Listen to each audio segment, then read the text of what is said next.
Hello students, आज हम coordinate geometry में सेक्शन फॉर्मूला डिस्कस करेंगे एंड इसके रिलेटेड कुछ क्वेश्चंस देखेंगे। अच्छी से इस कंसेप्ट को हम सीखेंगे। सेक्शन फॉर्मूला, तो सबसे पहले सपोज एक पॉइंट मैंने लिया ए जिसका कोऑर्डिनेट है x1, y1 और एक पॉइंट है सपोज बी जिसका कोऑर्डिनेट है x2, y2।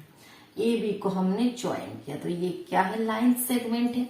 ये क्या है? लाइन सेगमेंट है। अच्छा, आपको पता है ये लाइन सेगमेंट क्यों है, लाइन क्यों नहीं है? लाइन वो होता है जिसका कोई स्टार्टिंग या एंड पॉइंट नहीं होता। दैट मीन्स इस तरह से सपोज ये ए बी है तो ये भी एक लाइन होता है जिसका कोई स्टार्टिंग या एंड पॉइंट नहीं होता, जो अनंत तक बोथ साइड ये जाता है। इस लाइन के एक पार्ट को हमने उठा लिया, सपोज ये वाला पार्ट यहां से काट के हमने ये लिख लिया, तो ये क्या होता है? लाइन के एक पार्ट होता है, एक सेगमेंट होता है, इसीलिए इसको हम कहते हैं लाइन सेगमेंट। ऑलवेज आप देखना क्वेश्चन में लिखा होगा लाइन सेगमेंट। क्लियर हुआ? तो सपोज ये एक लाइन सेगमेंट है ए बी, इसके ठीक मिडिल में एक पॉइंट है पी। इस पी पॉइंट ने ए बी को ठीक बराबर दो भागों में बांट दिया। ओके, सो इस पी बिंदु का कोऑर्डिनेट क्या हो जाएगा?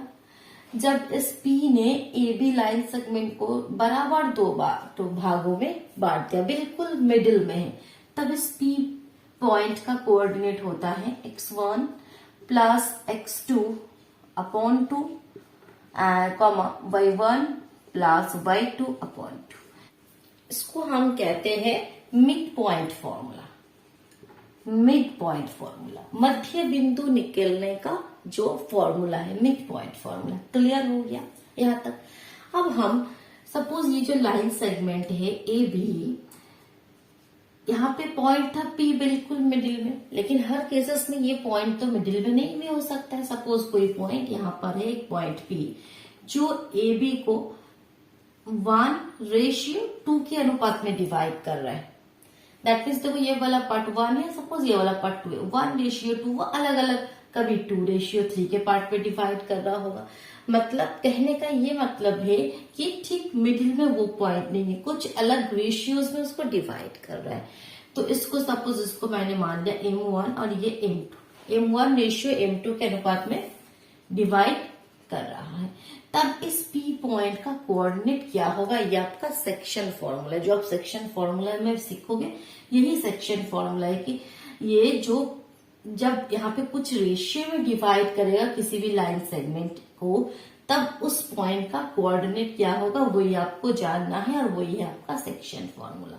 तो ये जो ए पॉइंट है उसका कोऑर्डिनेट क्या है? x1 y1, और इसको हम मान लेते हैं x2 y2, और ये m1:m2 के अनुपात में डिवाइड कर रहा है। सो इस P पॉइंट का कोऑर्डिनेट क्या हो जाएगा? फॉर्मूला क्या है देखो, m1 x2 plus m2 x1 upon m1 plus m2, comma m1 y2 plus m2 y1 upon m1 plus m2। ये इस P पॉइंट का कोऑर्डिनेट है। तो पहले तो यहाँ पे बच्चे बहुत ही कंफ्यूज हो जाते हैं कि ये कितना टफ ये कोऑर्डिनेट है, लेकिन अगर ध्यान से आप देखोगे या आपको याद रखना इजी ट्रिक क्या है, m1 x2, तो कभी 1 के साथ 1 नहीं आएगा या तो 2 के साथ 2 नहीं आएगा। अगर m1 लिखोगे तो x2 लिखना होगा, जब m2 लिखोगे तब x1 होगा, ऑल्टरनेट होगा, इससे आपको याद रह जाएगा। नीचे तो ऑलवेज m1 प्लस m2। और ये वाला पार्ट क्या है आपका? जो हम जब कोई भी कोऑर्डिनेट लिखते तो वो क्या होता है? x, y। That means first वाला आपका x के लिए, सेकंड वाला y एक्सिस के लिए। तो इसीलिए यहाँ पे कभी y नहीं आएगा, सभी x होगा। उसी तरह नेक्स्ट पार्ट में कभी x नहीं आएगा, सभी y होगा, क्योंकि ये x का x एक्सिस के लिए है, ये y एक्सिस के लिए है। सो P पॉइंट का कोऑर्डिनेट आप इजीली फाइंड आउट कर सकते हो जब वो m1:m2 के अनुपात में डिवाइड करेगा किसी भी लाइन सेगमेंट को। क्लियर हुआ? सपोज एक क्वेश्चन आपके पास जो सबसे इजी, पहले मैं यहाँ पे एग्जाम्पल बताऊं। सपोज आपके पास कुछ क्वेश्चन होगा कि एक लाइन सेगमेंट है ए बी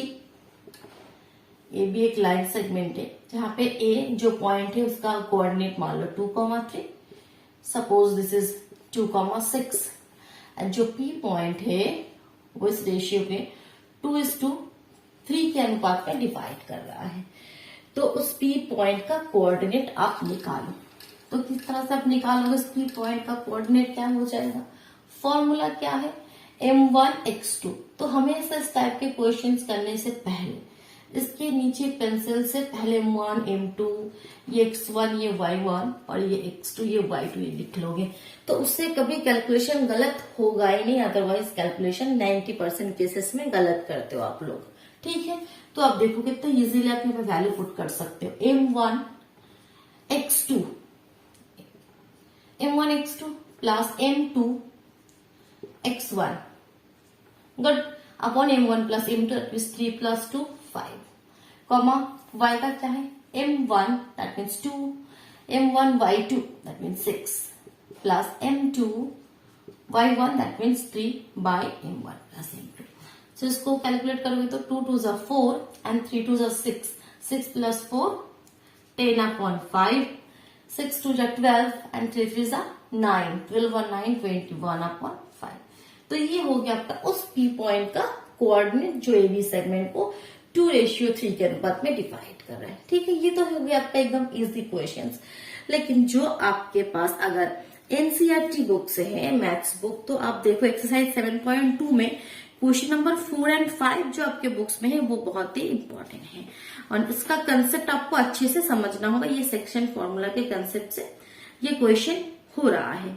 तो देखो सबसे पहले फर्स्ट 4 क्वेश्चन रीड करो कि find the ratio in which the line segment joining the points -3, 10 and 6, -8 is divided by -1, 6। देखो पहले तो क्वेश्चन का मीनिंग समझो, फिर क्वेश्चन को हम सॉल्व करेंगे।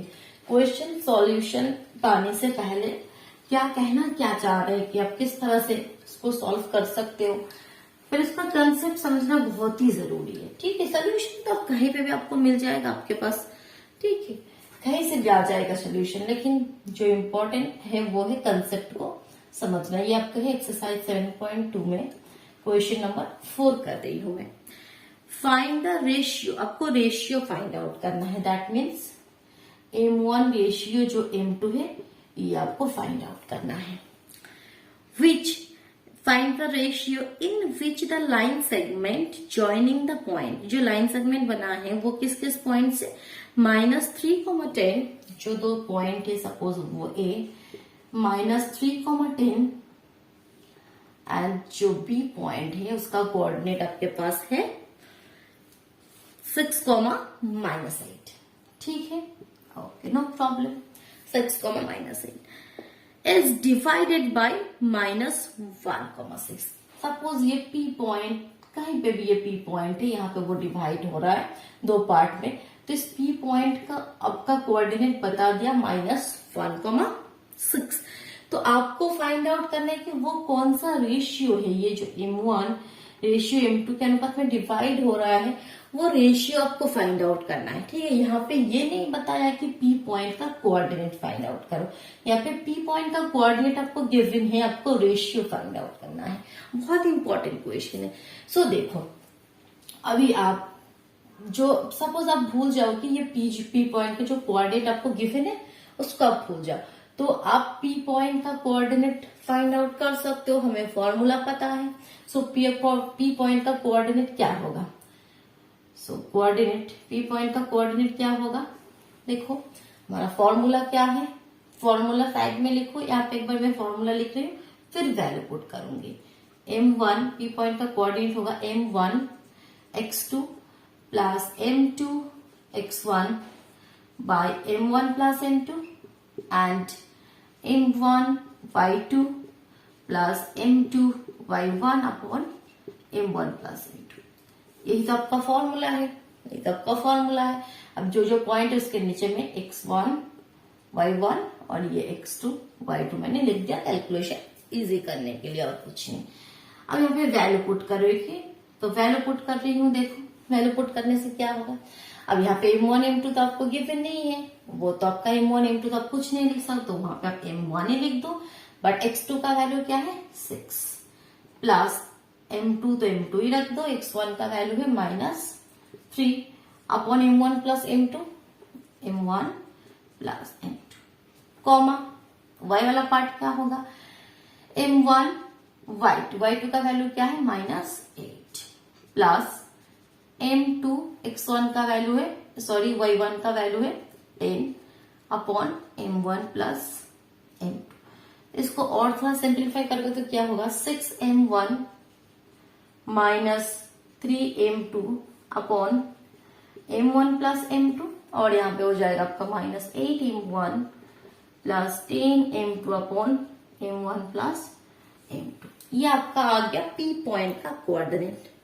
कोई यहाँ पे कंफ्यूजन नहीं है। अब देखो बाय द गिवन कंडीशन हम क्या लिख सकते हैं, ये जो पार्ट है x वाला पार्ट ये बराबर -1, क्योंकि P पॉइंट का कोऑर्डिनेट एक हमने अपने तरह से निकाला, अपने तरफ से हमने निकाला, एक P पॉइंट का कोऑर्डिनेट बुक्स में गिवन है, सो वो तो सेम ही होगा, दोनों ही तो P पॉइंट का ही कोऑर्डिनेट है। दैट मीन्स इसका x वाला part is equal to -1 and ये जो y वाला पार्ट वो इज इक्वल टू 6 हम लिख सकते हैं ऑफ कोर्स।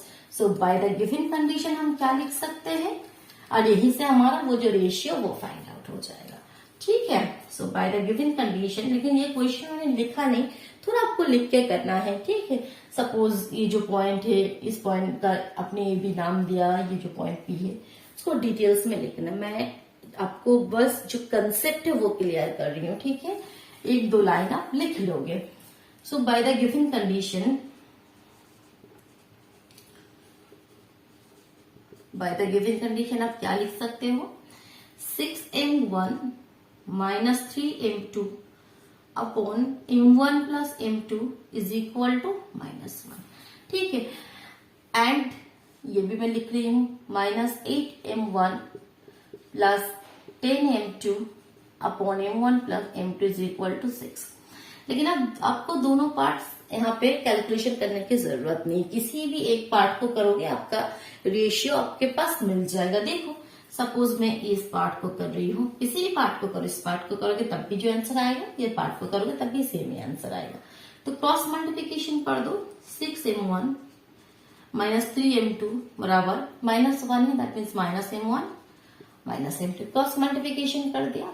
अब m1 को एक साइड पे लेकर आ जाओ सभी, 6m1 है, ये -m1 इधर लेकर आ जाओ, 6m1 प्लस m1 हो गया, m2 को उधर भेज दो, 3m2 माइनस m2। सो क्या हो जाएगा, 6m1 plus m1 that means 7m1 plus 3 से माइनस कर दो एक, that means 2 is equal to 2m2। ठीक है, 7m1 is equal to 2m2। अब आपको रेशियो चाहिए, सो m1 अपॉन m2 के इस तरीके से लिखो तो क्या हो जाएगा, 7m1 है तो 7 नीचे लिखो तभी ये 7m1 होगा, 2m2 है तो 2 ऊपर लिखो तभी 2m2 होगा। सो दैट मीन्स रेशियो क्या हो गया, 2:7, 2:7। अब अगर आप ये वाला पार्ट करोगे तब भी आपका आंसर आएगा 2:7, तो वो आपको चेक कर लो ये करके।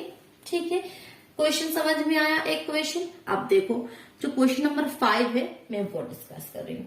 कंसेप्ट अच्छे से क्लियर हो रहा है तो वीडियो को फटाफट लाइक कर दो, अपने फ्रेंड के साथ शेयर कर दो। ओके, सो देखो नेक्स्ट वाला जो कंसेप्ट है, क्वेश्चन है, कंसेप्ट अच्छे से क्लियर करना चाहिए। ठीक है, जितने भी क्वेश्चन करो, 2 क्वेश्चन करो, 4 क्वेश्चन करो, उससे कोई मतलब नहीं, जितने भी क्वेश्चन करोगे अच्छे से कंसेप्ट क्लियर करके करोगे। तो देखो नेक्स्ट क्वेश्चन क्या रहेगी, find the ratio in which the line segment, same question है कि रेशियो फाइंड आउट करना है, वही वाला m1 m2 का रेशियो फाइंड आउट करना है।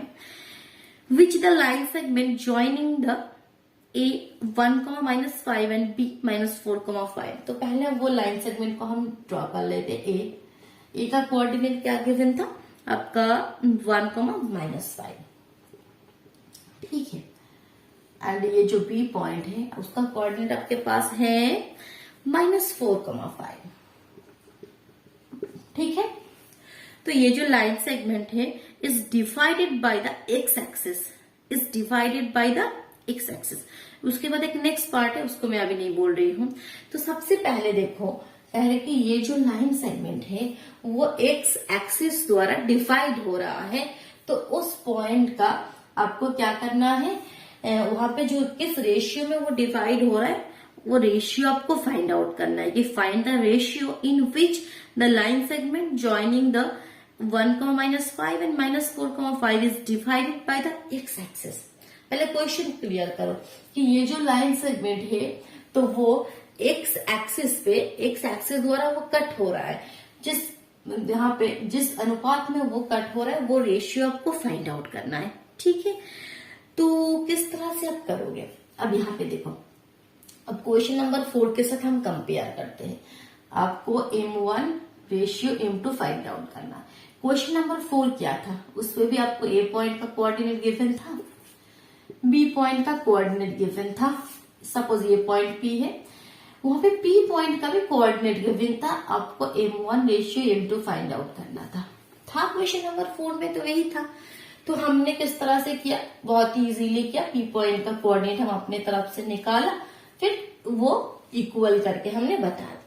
लेकिन यहाँ पे तो p पॉइंट जो है, उस p पॉइंट का कोऑर्डिनेट तो गिवन नहीं है, तो हम इस क्वेश्चन को करेंगे कैसे? लेकिन अगर क्वेश्चन को आप अच्छे से रीड करोगे तो एक आपको यहाँ पे चीज दिखाई देगा कि एक वर्ड है, देखो, is divided by the x axis. इसका तो कुछ मतलब होगा, तो उसका ये मतलब यहाँ पे उसके थ्रू ही हम इस p पॉइंट का कोऑर्डिनेट बता सकते हैं। एक्स एक्सिस द्वारा कट हो रहा है तो एक्स एक्सिस के ऊपर कोई भी पॉइंट होगा, ये p पॉइंट जो है वो एक्स एक्सिस के ऊपर ही होगा, क्योंकि कह तो रहा है कि एक्स एक्सिस द्वारा वो कट हो रहा है। सपोज ये वाला लाइन आपका है ए बी, तो इसका ये पॉइंट जो कट हो रहा है वो एक्स एक्सिस द्वारा, दैट मीन्स ये जो p पॉइंट का कोऑर्डिनेट होगा वो x,0, क्योंकि हमें पता है एक्स एक्सिस के ऊपर कोई भी लाइन, कोई भी पॉइंट ले लो, उसका y वाला पार्ट तो 0 ही होगा, लेकिन उसका कोऑर्डिनेट क्या हो जाएगा, x,0। ये आपको क्वेश्चन के अंदर ही ये छुपा था, ये आपको वहां से निकाल लेना होगा कि ये जो p पॉइंट का कोऑर्डिनेट वो होगा x,0। ठीक है, अब p पॉइंट का कोऑर्डिनेट आपको पता चल गया, दैट मीन्स क्वेश्चन नंबर 4 की तरह हो गया। अब हम इजीली कर सकते हैं। ओके, फिर सोल्यूशन करते हैं। तो फॉर्मूला हमें पता है, हम p पॉइंट का कोऑर्डिनेट फाइंड आउट करते हैं। सो p पॉइंट का कोऑर्डिनेट क्या होगा, क्या फॉर्मूला है? तो सबसे पहले ये x1, ये y1, ये x2, ये y2, ये हम लिख लेते हैं। ठीक है, m1 x2 that means -4 plus m2 x1 that means 1 upon m1 plus m2 comma m1 y2 that means 5 plus m2 y1 that means -5 upon m1 plus m2। ये हो गया आपका p पॉइंट का कोऑर्डिनेट। इसको थोड़ा सिंप्लीफाई करोगे तो और क्या होगा, ये हो जाएगा -4m1 plus m2 upon m1 plus m2 comma 5m1 minus 5m2 upon m1 plus m2। अब बाय द गिवन कंडीशन हम क्या लिख सकते हैं, ये फर्स्ट वाला पार्ट जो है वो x के साथ बराबर है और जो सेकंड वाला पार्ट है वो 0 के साथ बराबर है। तो किसी भी एक पार्ट से हम m1 m2 फाइंड आउट कर सकते हैं, आपको पता है। लेकिन यहाँ पे अगर आप फर्स्ट वाला जो पार्ट है x वाला पार्ट बराबर ये x है, उससे आपका फायदा नहीं होगा। क्यों बोलो, क्यों? क्योंकि ये जो है वो x है ना, x से तो वो तो एक अननोन वैल्यू है, तो उससे तो आप कैसे सोल्यूशन निकाल सकते हो, नहीं होगा। तो इस क्वेश्चन में आपको क्या करना होगा, सेकंड वाला पार्ट को 0 के साथ बराबर करना होगा, तभी आप इजीली जो m1 ratio m2 find out कर सकते हैं। So by the given condition आप क्या लिख सकते हो, 5m1 minus 5m2 upon m1 plus m2 is equal to 0 लिख दो। यहां से आप इजीली कैलकुलेशन कर लो।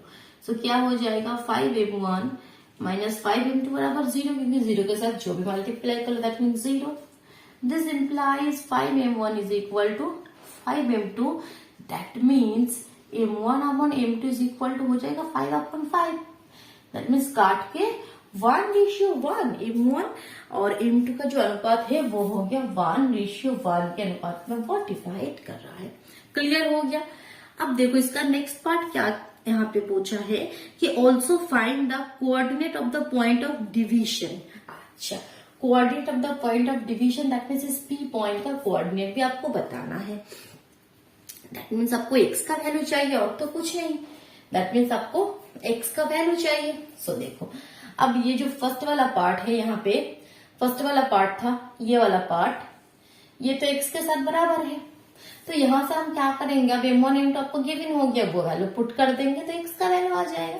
ठीक है, तो सेकंड वाले पार्ट में से हमने रेशियो फाइंड आउट कर लिया। यहाँ पे फर्स्ट वाले पार्ट को भी इक्वल करने की जरूरत हो रहा है, क्योंकि आपको पूछा है उस P पॉइंट का कोऑर्डिनेट भी आपको बताना है। ठीक है, तो ये इज इक्वल टू x है। यहाँ पे m1 और m2 की जगह 1 1 पुट कर देते, क्योंकि आपको पता है कि ये 1 1 आ गया। चलो, तो क्या हो जाएगा, -4 + 1 upon 1 + 1 2 is equal to x। This implies 2x is equal to -3, that means x is equal to -3 upon 2। x is equal to -3 upon 2, that means उस पॉइंट का कोऑर्डिनेट फिर क्या हो जाएगा, -3 अपॉन 2, 0। क्लियर हो गया, अच्छे से क्लियर हुआ, कोई कंफ्यूजन नहीं है। कोई भी डाउट हो कमेंट बॉक्स में जरूर बताना, कमेंट बॉक्स में। और अगर सेक्शन फॉर्मूला के रिलेटेड और भी क्वेश्चंस आपको चाहिए तो आप वो भी कमेंट बॉक्स में आप बता सकते हो। तो नेक्स्ट वीडियो में आपको सेक्शन फॉर्मूला रिलेटेड और भी क्वेश्चंस लेकर मैं आऊंगी। Okay students, thank you.